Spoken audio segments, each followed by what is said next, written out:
Oi gente, tudo certo?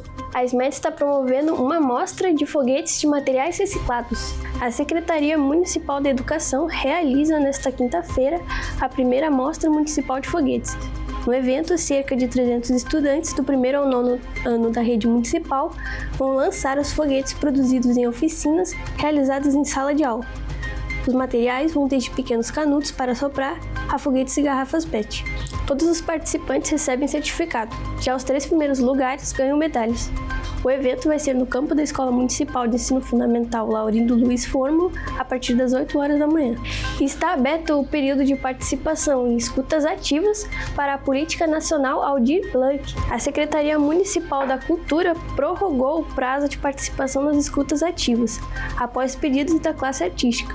O objetivo é colaborar com a construção do plano de aplicação dos recursos da Política Nacional Aldir Blanc de fomento à cultura, a PNAB. As inscrições podem ser realizadas por agentes culturais e representantes de pontos e pontões de cultura.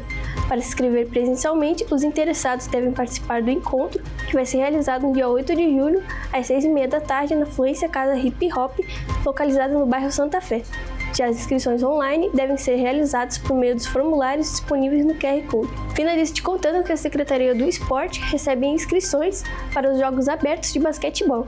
A competição de basquetebol feminino e masculino ocorre no Ginásio Vasco da Gama, no bairro Pio X. As equipes podem se inscrever até 27 de julho, de forma gratuita, com no mínimo 7 atletas, e no máximo 20. Haverá premiação com troféus e medalhas para as melhores equipes de cada naipe. As inscrições podem ser feitas por link ou pelo e-mail que aparece na tela. O formulário online e a programação completa você pode acessar no QR Code. Lembrando que cada atleta deve entregar 1 quilo de alimento para doação ao Banco de Alimentos de Caxias do Sul. Essas foram as informações, até a próxima!